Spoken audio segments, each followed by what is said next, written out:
ആഴക്കടലിലേക്ക് ഇറങ്ങിപ്പോകുന്ന ഒരാൾ അവന്റെ കൈ പുറത്തേക്കെടുത്താൽ കൈയുടെ വെള്ള കാണാൻ കഴിയാത്ത രീതിയിൽ സമുദ്രത്തിനടിയിൽ കൂരിരുട്ടാണ്, തിരമാലകൾക്ക് മീതെ തിരമാലകളാണ്, ഇരുട്ടിന് മീതെ ഇരുട്ട്, അങ്ങനെ അന്ധകാരങ്ങളുടെ കട്ടകൾ.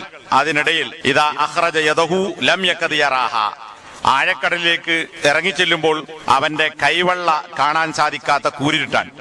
ഇതേ അവസ്ഥയിൽ സ്വന്തം കണ്ണിന്റെ മുമ്പിലുള്ള കൈ കാണാത്തവനെ പോലെ പരലോകത്ത് അവൻ ചെയ്ത പ്രവർത്തനങ്ങൾ കാണാൻ ശിർക്ക് ചെയ്ത ആളുകൾക്ക്, കുഫ്റിന്റെ ആളുകൾക്ക് അവർ എത്ര നല്ലവരാണ് എന്ന് ജനം ധരിച്ചാലും അവർ ധരിച്ചാലും, ജനങ്ങൾ നല്ലതായി കാണുന്ന എന്ത് കർമ്മങ്ങൾ അവർ ചെയ്താലും, ഇനി മതപരമായി കൽപ്പിക്കപ്പെട്ട കർമ്മങ്ങൾ തന്നെ ചെയ്തിട്ടുണ്ടെങ്കിൽ പോലും ശിർക്കും കുഫറുമുള്ളവന്റെ പ്രവർത്തനങ്ങൾ കണ്ണിന് മുന്നിൽ, മൂക്കിന് മുമ്പിലുള്ള കൈയിന്റെ ഉള്ളം കൈ കാണാത്തവന്റെ അവസ്ഥയിൽ പരലോകത്ത് ഒന്നും കാണാത്തവനായി മാറും എന്നതാണ് ഈ രണ്ട് ആയത്തുകളിലൂടെ അള്ളാഹു ഉദാഹരിച്ചിട്ടുള്ളത്.